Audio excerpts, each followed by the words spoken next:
not like a static filing cabinet, but like an actual biological digestive tract.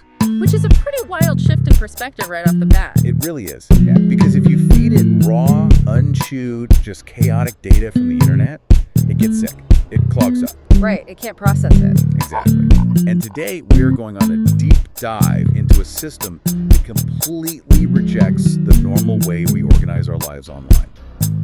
We're looking at some incredibly dense, deeply philosophical source material about building a literal digital philosophy engine. Inside a Notion database, of all places. Yeah, inside Notion. I mean, usually we look at productivity tools through a purely utilitarian lens. You know? Oh, for sure. You make a folder for taxes, you tag an email as urgent, and that's it. Right, it's binary, it's comforting. But the creator of this system, they approach their database as a living, breathing, cybernetic organism. So if you are drowning in open browser tabs or, constantly tweaking your daily workflow. Which I think is most of us, let's be real. Oh, totally. Or even if you just love seeing how beautifully weird the human mind can get when it's left to its own devices, this deep dive is going to completely change how you view your digital environment. Because we are definitely not talking about simple folders and tags today. No, we are not. We're exploring a framework that uses Aristotelian philosophy, cybernetics, and biological metaphors to basically turn the raw chaos of the internet into pure kinetic energy. And to really grasp the magnitude of what they built here, we have to start at the absolute foundation. We have to look at how the system's creator defines the literal ground they are standing on in the digital world. Right, and the practical starting point in our sources begins with what sounds like a pretty basic IT question. The creator of this database asks, when you are tracking your mastery of a specific piece of software, should you track the operating system it's running on? Like Windows, Mac OS, Linux, Chrome OS, that kind of thing. Exactly. And on a purely mechanical level, the sources detail why tracking the host OS is, it's non-negotiable. First off, there's workflow muscle memory. Yeah, your hands physically need to know what environment they're in. Like if you're trying to master a complex tool like Obsidian. The keyboard shortcuts totally dictate the flow state. Right. Hitting control on a Windows machine versus command on a Mac. It might seem minor, but it entirely shifts your physical interaction with the software. And let's add feature parity to that too. Because an app does not behave the same way across all platforms. Oh, I can't tell you how many times I've mastered a workflow on the desktop version of a web app, only to open it on an iPad and realize half the database manipulation tools are just missing. It's so frustrating. And the source material actually brings up Termux, which is a terminal emulator that is highly specific to Android environment. Or Docker. Yeah, Docker is a great example. It operates fundamentally differently on Windows, relying heavily on the Windows subsystem for Linux compared to how it runs natively on like a bare metal Linux machine. So if you attempt to integrate systems without defining the host environment, you're basically building a house on shifting sand. Exactly. For higher level system architecture, what the creator refers to as phase 2 and phase 5 software integration, tracking the OS, is absolutely critical. Tools like Git are heavily dependent on their host environment. But, and this is where it gets crazy, the creator of this database doesn't just want to add a basic drop-down menu and call it the OS column. No, that would be too simple. They want to name it using Greek philosophy. So they initially consider calling this column Heil, zero. Zero. Yeah. Now, to put that in plain English for everyone, Heil is Aristotle's term for pure matter. It's the foundational stuff of the universe before it has any shape. Like if you were building a chair, the Heil is the raw, uncarved timber.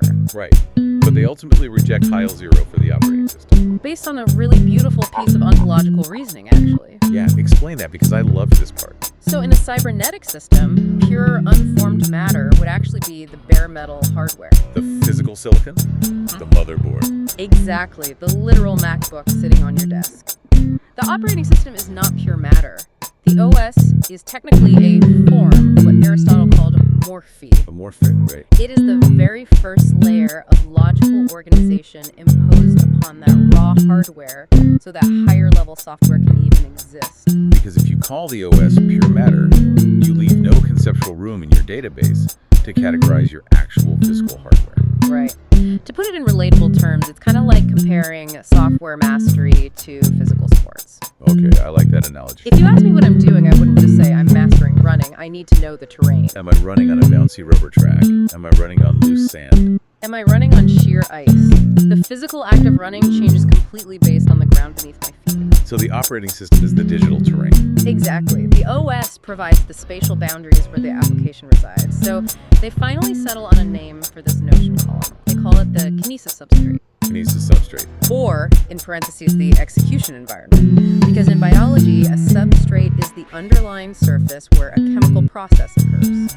So by calling it kinesis substrate, they pair the source of the movement, how the software operates, with the medium where it takes place. Which in Aristotelian terms is the topos. Okay, so I label my database. I know my kinesis substrate. Yeah. But wait, what if I'm running like a Linux virtual machine inside Windows? Oh, right, the nested environments. Yeah, my terrain is suddenly layered.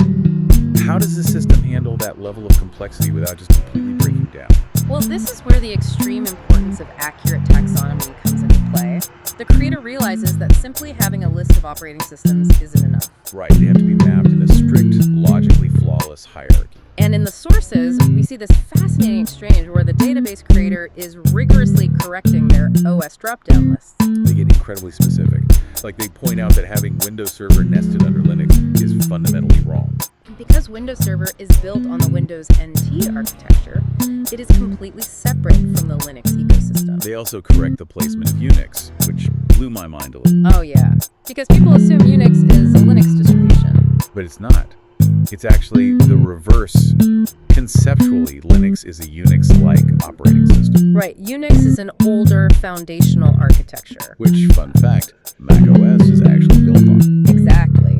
Now, some people might look at that correction and think they're just being pedantic for the sake of it. Sure, yeah. But in a cybernetic system, this level of extreme pedantry is vital for what they call frictionless cognitive processing. Frictionless cognitive processing. Let's break that down for the listener. What does that actually look like when you're sitting at your computer typing in notes? It basically means eliminating the micro-hesitations your brain makes when data doesn't align. Think of it like the foundation of a skyscraper. Okay. If the foundational ecosystem, the substrate, is mislabeled, any higher-level processes you try to run will inevitably fail. So imagine you categorize a Unix command as a Linux distribution in your database. Right. And then 6 months later, you try to build an automated workflow, a phase 5 software integration based on that false tag. The system crashes because the syntax is wrong. Exactly. Accurate tagging allows the user to process information and track mastery without second-guessing their own notes. When the taxonomy is flawless, the mind doesn't have to pause to translate, it just executes. Okay, so the foundational terrain is rock solid. The taxonomy is perfect. But here is the massive challenge. The internet. The internet. Right. It is not a closed, sterile environment. What happens when you are browsing Reddit or reading some obscure blog and you find a wild new freak of nature process?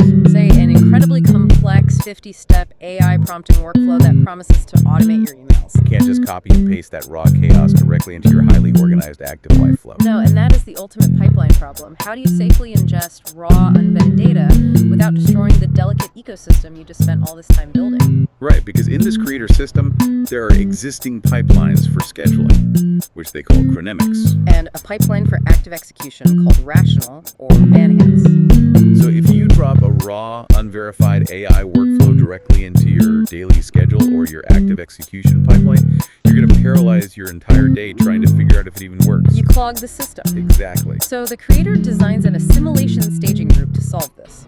It's an epistemological airlock placed entirely before chronemics and before execution. Now, epistemology is the study of how we know what we know.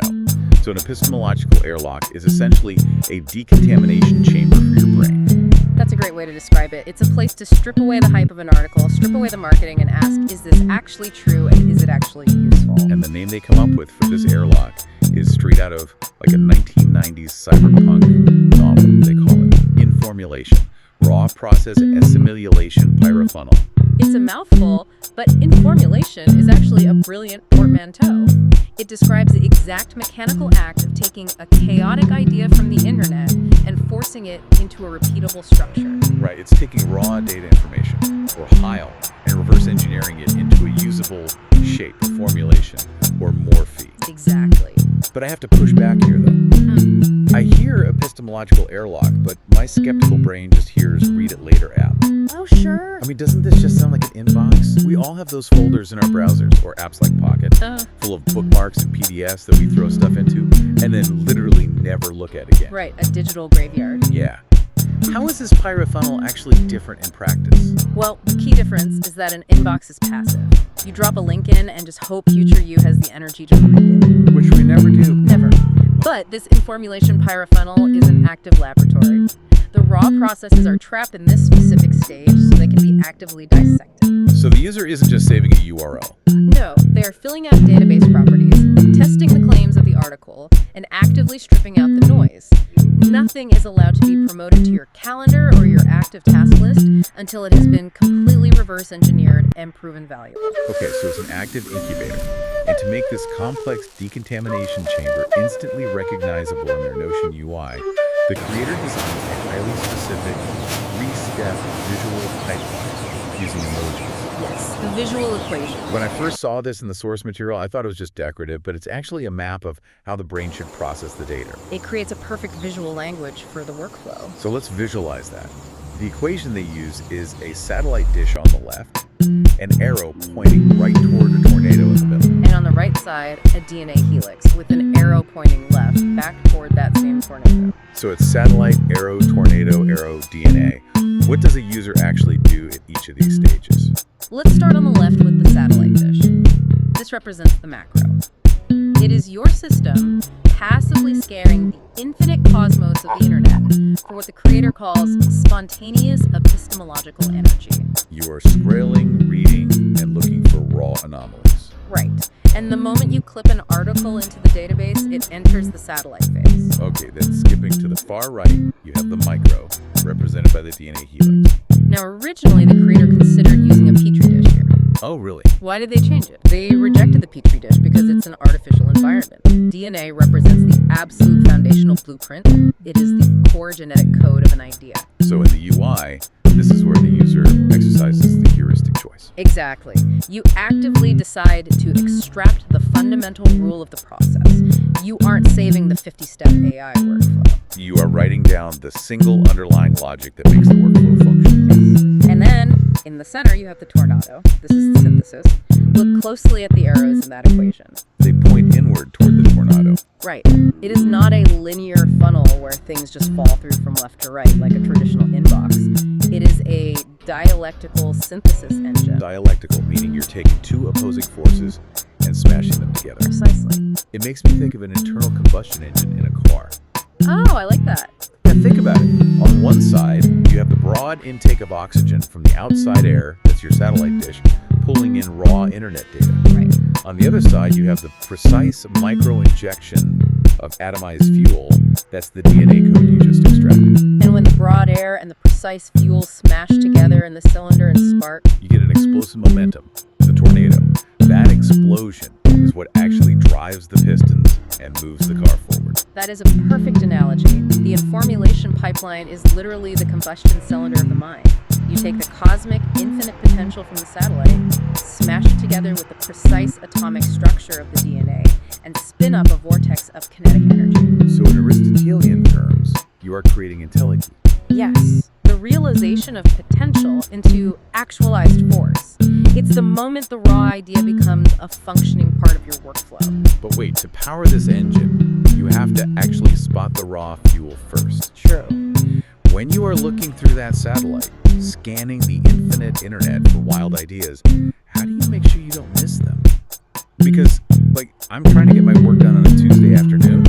I don't have time to meticulously analyze every single tweet or blog post to see if it contains epistemological energy. That sounds exhausting. That sounds impossible. Well, it is exhausting if you approach it with your standard filters on. The creator actually introduces a deeply psychological requirement for this system. Okay. To find these anomalies, you must look at the world with the eyes of a baby. Neonatal perception. Yes. It ties directly to philosopher John Locke's concept of the tabula rasa, the blank slate, or the Zen Buddhist concept of shoshin, which translates to beginner's mind. Because the problem with being a professional or an expert in your field is that you develop incredibly rigid filters to save them.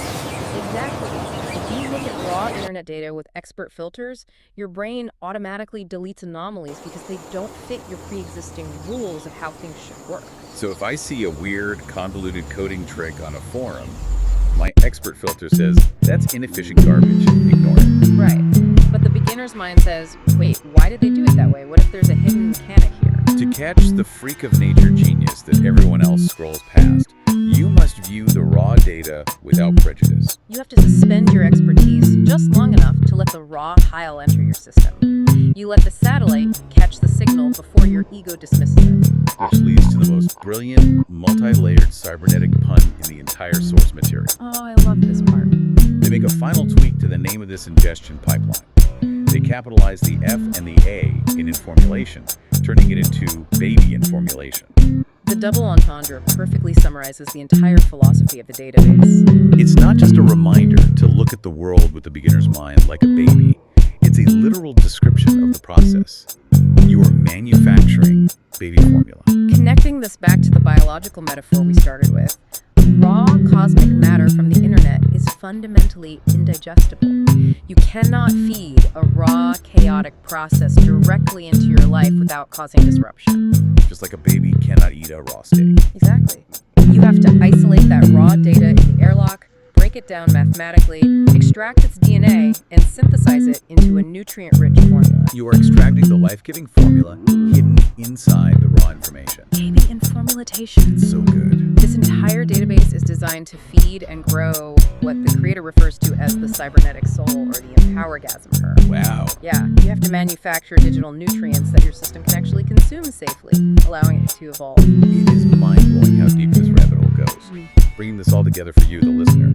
We start this deep dive talking about a very practical IT question. Should you track if you are using Windows or Mac when learning a software tool? Right, and from that simple question of muscle memory and UI features, we follow the logic all the way to mapping the Aristotelian terrain of our digital lives. We looked at why perfect taxonomy prevents cognitive crashes. And how to build a dialectical combustion engine that synthesizes chaotic internet noise into digital baby formula. The underlying philosophy of this entire structure is absolute intentionality. When we passively consume the internet, we let tornadoes of unvetted, chaotic data directly into our minds and our schedules. But this system forces a pause. It demands that you actively process what you consume. So we want to leave you with a call to action today. Take a hard look at your own digital airlock.